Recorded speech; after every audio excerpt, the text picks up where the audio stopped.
Good afternoon, everybody. It is Sunday, May 10th. Had a beautiful move play out on the markets, and I really wanted to add it to my journal. I unfortunately was not able to get to it.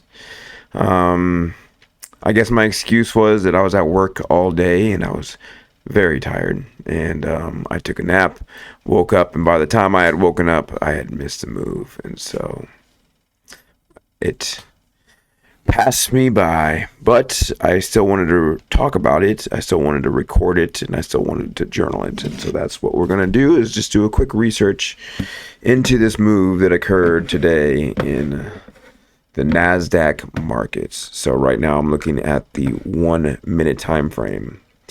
The move I'm talking about is going to be from, let's see here.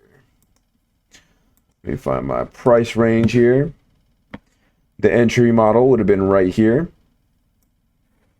And the exit, it could have been right here at the bottom of the gap at 64 points. Or right here at 81.5 points. Not anything to scoff at.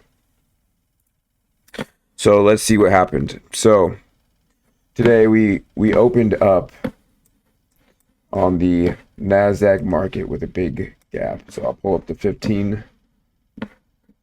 15-minute market scale.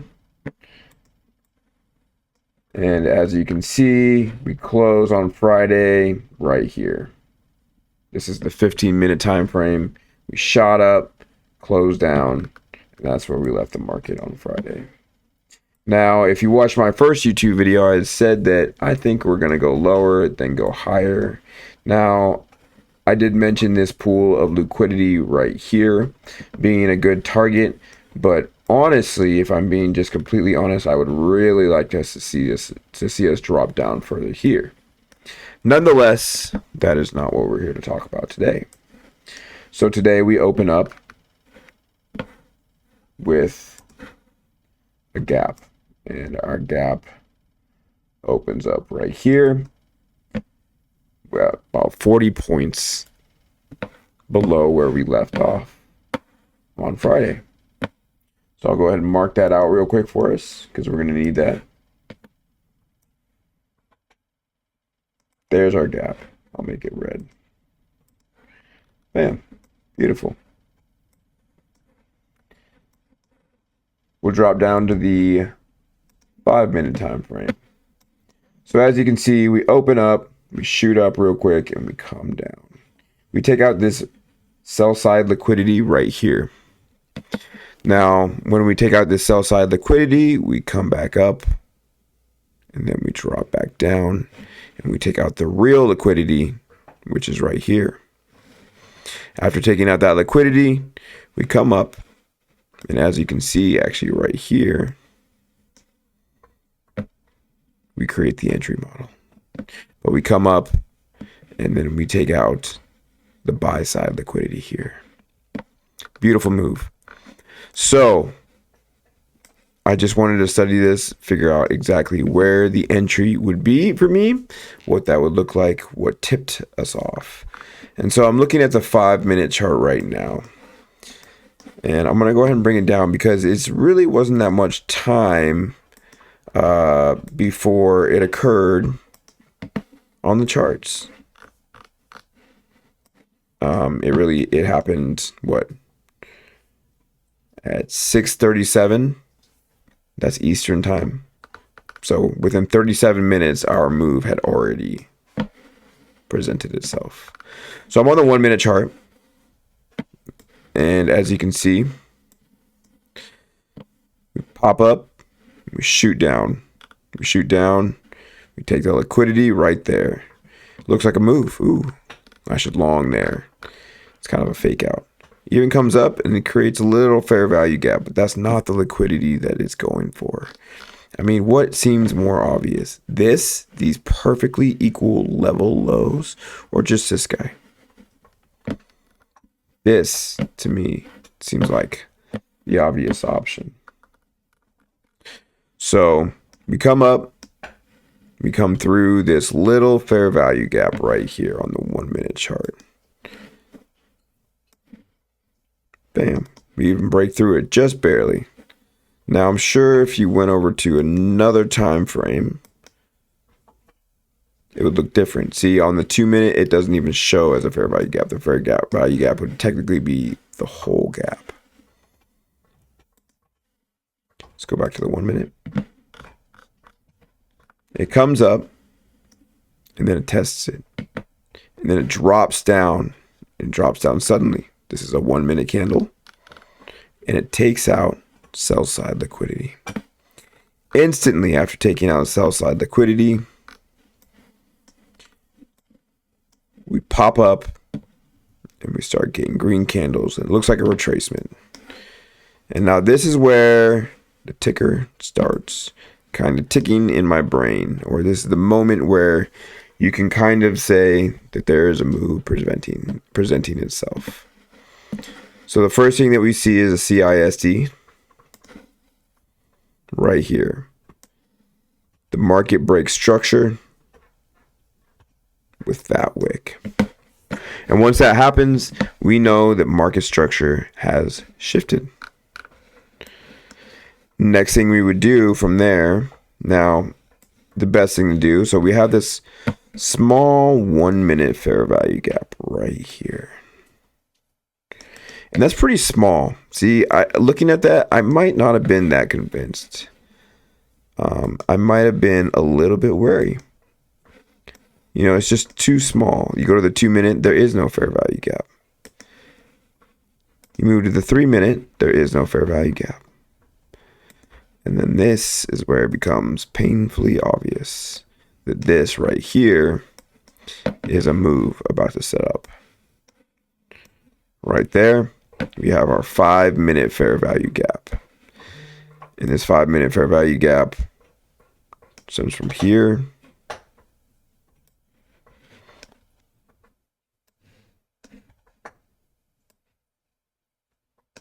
to right here. And as you can see, I mean, it breaks consequent encroachment, which would be the halfway point of this fair value gap, wicks down, and then shoots right back up. This would have been the entry point, setting a limit buy right here at the consequent encroachment. You'd have taken a small amount of drawdown, boom, and from there, you can see we then go and take out that liquidity right here. Beautiful move. It looks like we're just going to continue moving higher, actually. Look at that. In fact, let's see what this looks like here. Let's go to the 15 minute. So it's a 15 minute fair value gap. A 5 minute fair value gap. We're delivering out of that last fair value gap right there. See, there's nothing there for me that I would have really been interested in.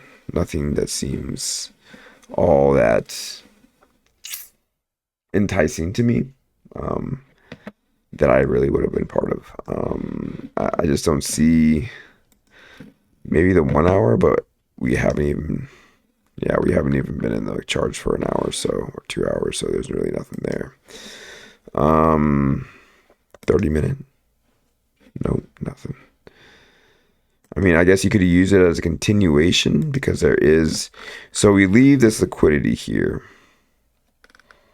We have these equal levels that we're looking at now.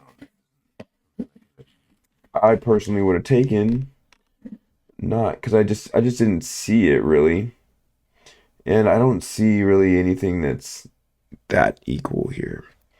I see these like level, like this area right here. And I see relative equal highs. Well, actually, we got these highs right here. Bam.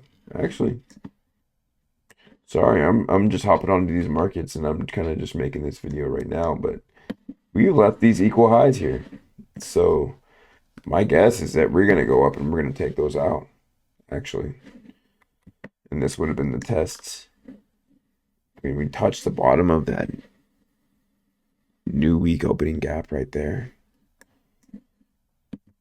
And then we shoot right up. Now, would there have been a trade in here? Let's find out. So we're at the 1 minute. We shoot down for a little while. And then bam, we shoot up. And then we get this 1 minute right here. We break market structure. Right there on that wick. Look at that thing, it's going. And is it gonna do it? Is it gonna do it? Come on, guy. We know it's gonna do it. So clearly it's gonna hit and break through here. Anyways, right here we break through market structure. Bam. We have a fair value gap right here. That would have been where your entry would be. Your stop right here never would have hit your stop. And there it goes. Takes out those highs. Your stop would have been right here. Never would have hit your stop. I mean, really, you wouldn't even take much drawdown at all. You'd have been positive the whole entire time. And you get a lift off. That would have been a trade that would have afforded you 49 points.